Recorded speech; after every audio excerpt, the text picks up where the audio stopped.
Happy Friday, everyone, and welcome again to another segment of Reset with Coach Lowe. I'm excited to be here with you once again, another weekend. Are you happy it's Friday? I'm happy it's Friday, but I still have to work tomorrow. But today I am here with you, and I'm excited to talk to you about the different needs that need to be met in the marriage relationship between a husband and a wife.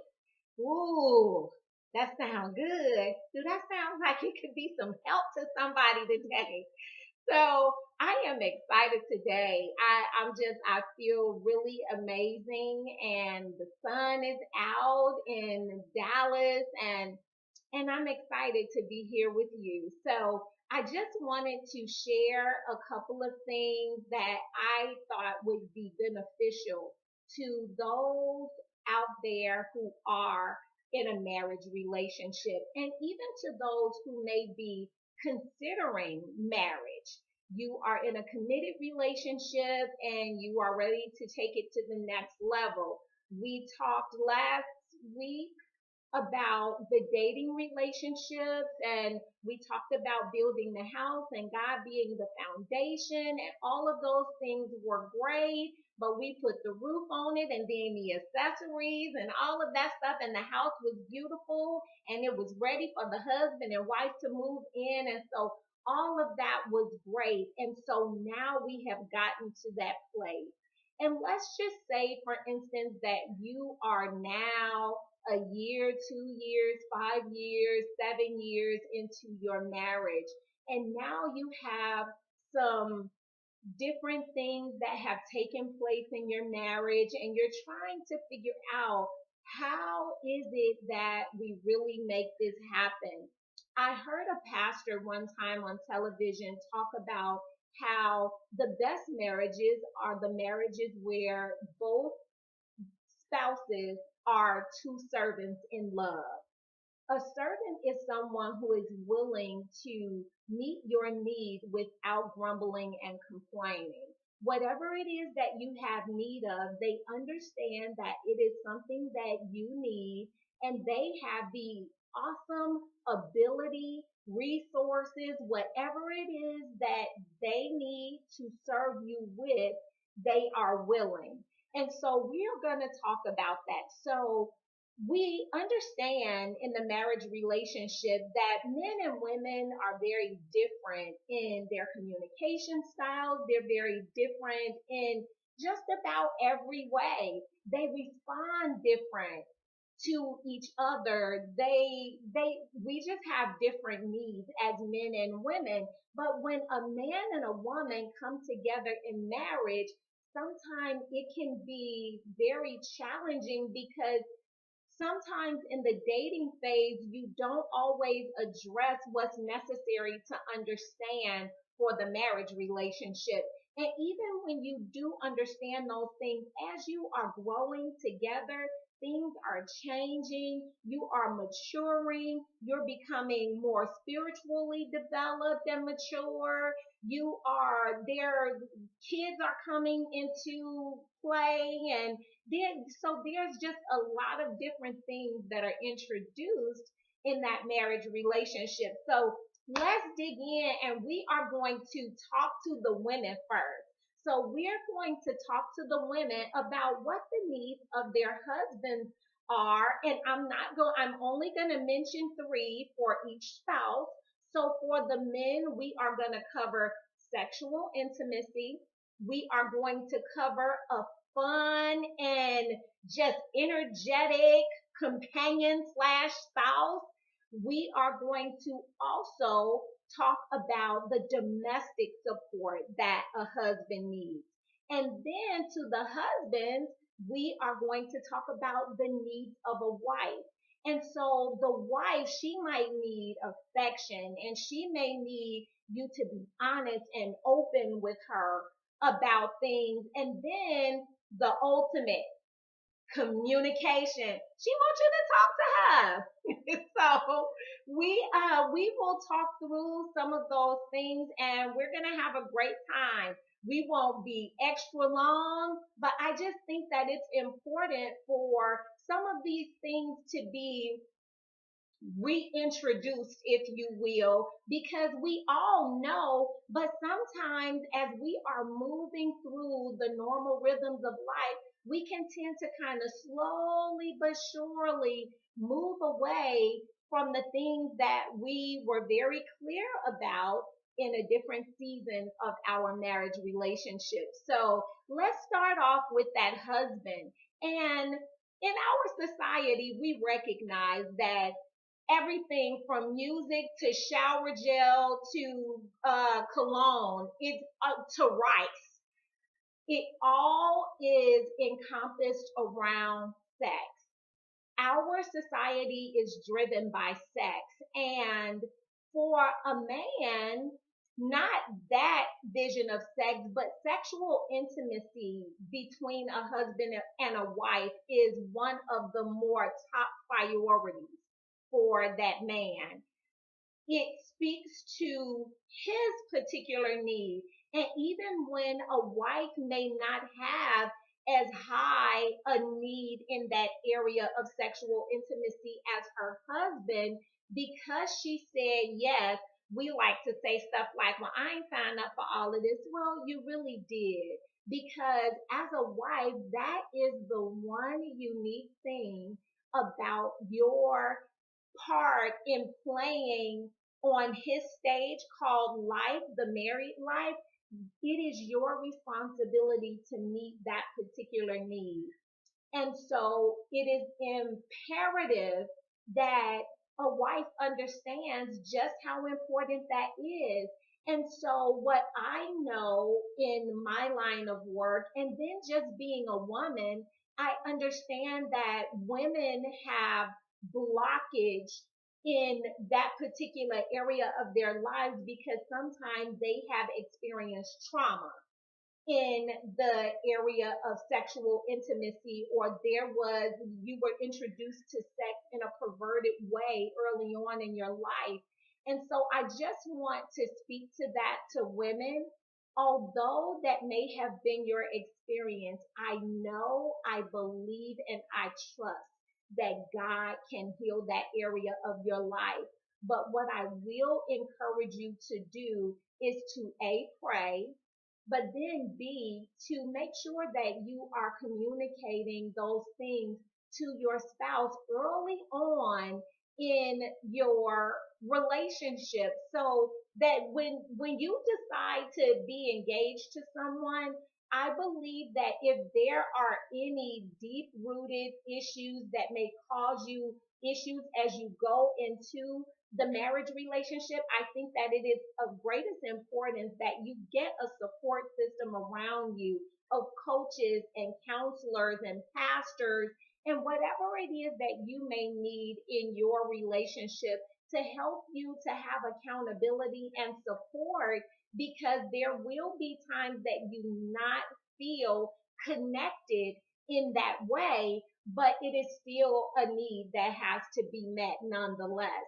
And so what we never want to do is deny our spouse, which will cause them to connect in unhealthy ways to other people, or pornography, which is another big divisive issue in our marriage relationships today. It can cause all kind of havoc, but I just believe that when we find safety in each other, intimacy, I have heard people say, into me you see.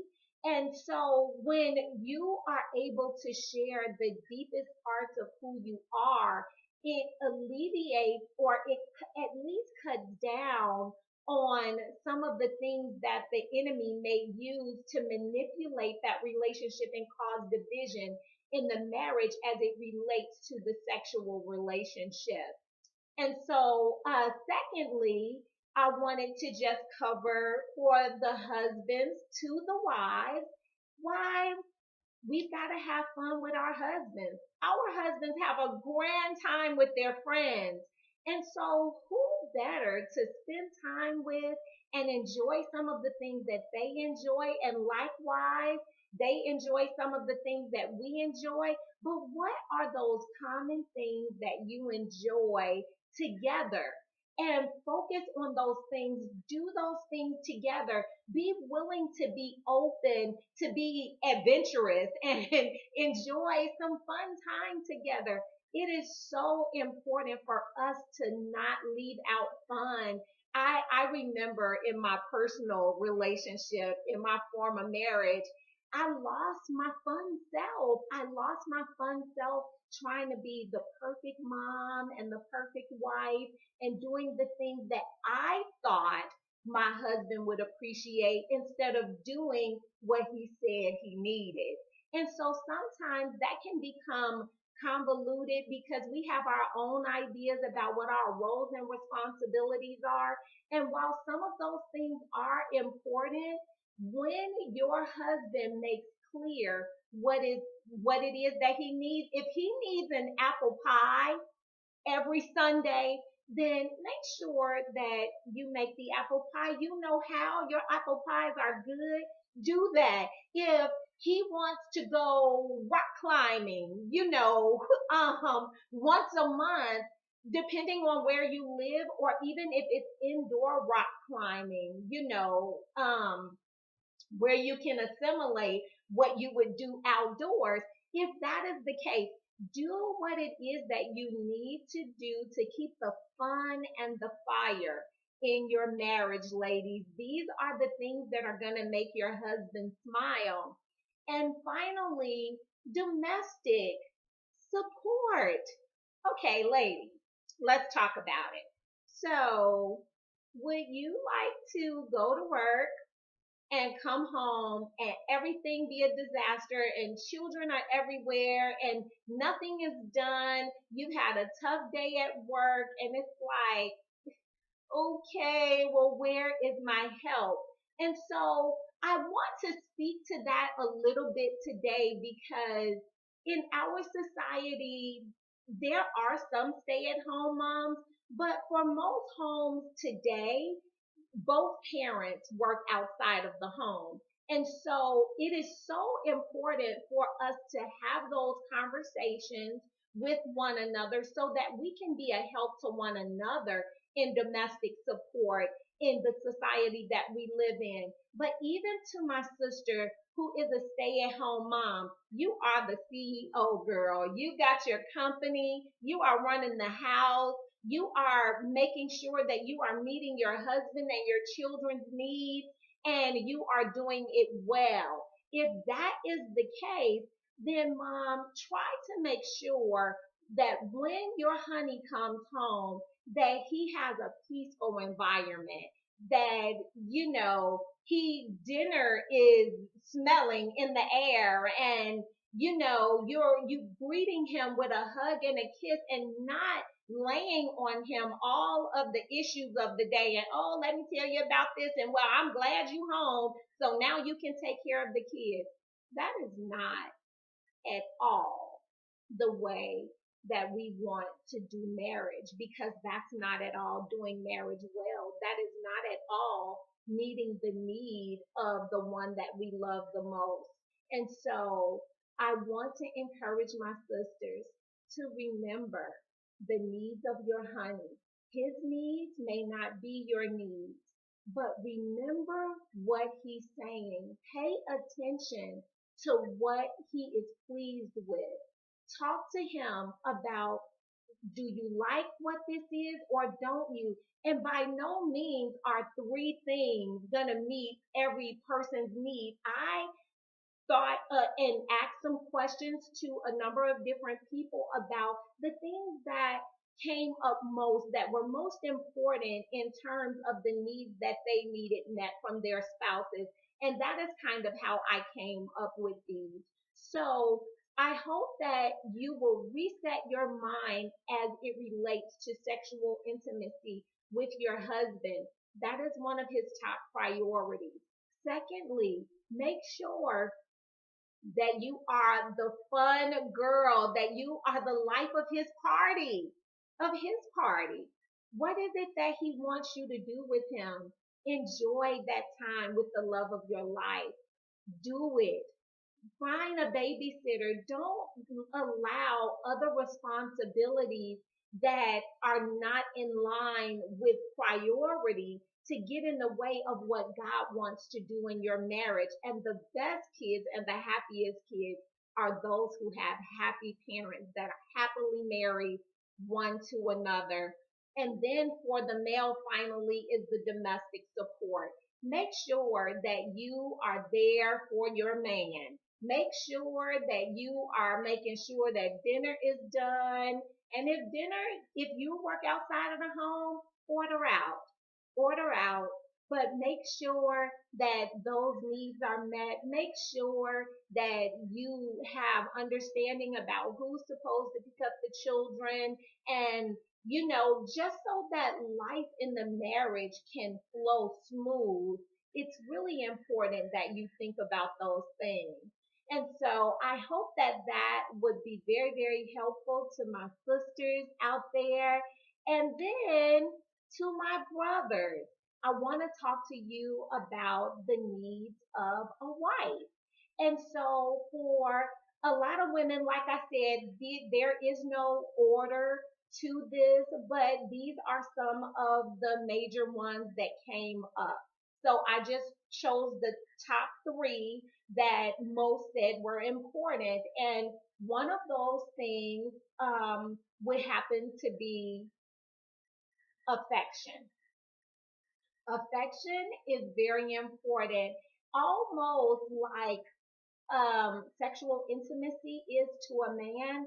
A woman needs to know that she's protected and that she's loved. And so hugs are important and kisses are important and non-sexual rubs and physical contact are important to a woman because again, it reiterates the fact that you love her, that you support her, that you're thinking about her, and that it's not about you getting anything in return, but just that you want to connect with her and you desire to speak her language today.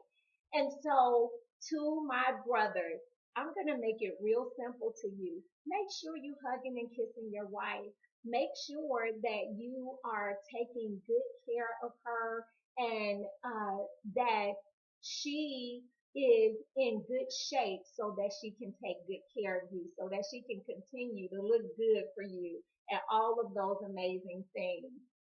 Secondly, to my husband is the need for communication. We got to talk. We have to talk. Without talking, we have no idea what we need from one another. And so it is so important for women to be able to talk. And it's almost like on the same level that you need to have fun and a friendship with your wife. It is important for her to be able to connect to you heart to heart, face to face in communication with one another so that you are clear that your needs are getting met. You're clear that her needs are getting met. You're clear that the children needs are getting met. You're clear about what makes you smile. You're able to talk through, hey, what do you love about work? What was the best part of your day? What was the worst part of your day? What made you have a gut laugh? What made you laugh your hardest today? Was there anything? There are so many different ways of communicating today. And in this day and age, communication can be interrupted in the marriage by all of the traveling that each spouse may do with work, or one spouse may be traveling with the kids because their children are involved in select sports, or the husband or the wife may be traveling with their work. And so there's so much disconnect in the family today. And so I would like to even pull time together in communicating as a family. Call those family meetings. See what's going on with your children, because there's a whole nother world that they can't see and neither can you. They can't see who it is that they're communicating on social media. They don't know if these people are real people or if people are posing to be one person and they're not. So it is so important that we are checking in with one another. Hey, how's it going? Hey, I love you, but what about this? What's going on? What do you need? How can I help you? Without communication, we won't know those things. So, my brothers, to the husbands, please be willing to reconnect via communication with not only your wife, but also with your children. You are the king, you are the protector, you are the rock of your family outside of God. And so it is so very important that we stay connected in communication. And it is very, very difficult to connect in a marriage relationship without communicating. If you are struggling and you have not been a person or a man that has been able to communicate, and you are a very secretive person or whatever, I think that it is important for you to seek out some help for yourself so that you can be the best king that you can be for your wife and for your household as a whole. So communication is the number two for you husbands to understand that we need that as wives, as women in relationship with our husbands in marriage. And so finally, for the husband, I would like to talk to you about being 100, being open and honest and not establishing distrust and betrayal by lying on any level, but to include your spouse in whatever is going on, even if it's not good. And when it may not be good, give your spouse an opportunity to work through the process and figure out what it is that they want to do.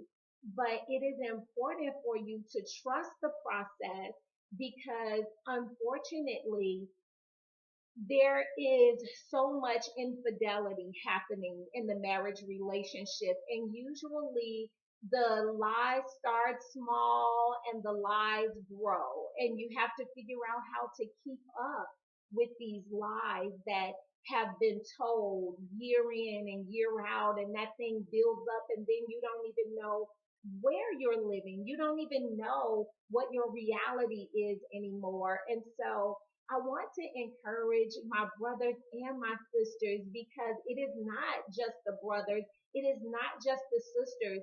In real time, we all need it all. We all want healthy sexual intimacy in our marriages. We all want a good, fun friend in our spouse. We all want domestic support, especially to the woman who works outside of the house just like her husband. And even today, we have stay at home dads. And I can't explain that, but everyone's situation is different. And again, I just agree with the pastor that I talked about earlier. Two servants in love is the best marriage that you can ever have. So it doesn't matter where you find yourself in that mix of who's serving who, but just that you are serving well in your position. And then we all want to be able to be hugged and loved and supported and admired and encouraged and lifted up. So um, we all need that proper affection and encouragement. Then it's impossible to have any relationship without communication. So again, we all need that. And then finally, we all need honesty. We all need trust in our relationships. Without trust, it is impossible for us to have a good relationship. So I would encourage you to talk to one another. If there has been any infidelity, if there has been anything that has gone on in your workplace that you need to discuss with your spouse, please be willing to do that and trust God with the process. Trust your spouse that they love you enough that even if you have to go through the hard time of restoring trust and rebuilding your relationship in your marriage, then maybe that's a possibility, but maybe it's not. But I will say this, I believe that it is fair in the marriage relationship for us to be honest with each other and to give one another the right to make a decision about where we really are in our marriage. So I hope that you will choose to reset and remember that in marriage, we have different needs. It is important for us to remember what our spouse is saying to us about their particular needs. What makes them light up? What makes them just want to go the extra mile with you? What is it that they need that they are clearly communicating, but for whatever reason you may be missing it? I don't know what that is, but what I do know is that there is help. Please feel free to go to navigatingtheheart.com. Please take a look at the website and see if there is something that I might be able to help you with. I would be glad to come alongside you, whether it be the husband or the wife, to come alongside you and help you to mend those broken places in your marriage. Again, I want to say thank you so much for joining me today, and I look forward to seeing you again tomorrow on Reset with Coach Lowe. Make it a great weekend. Bye now.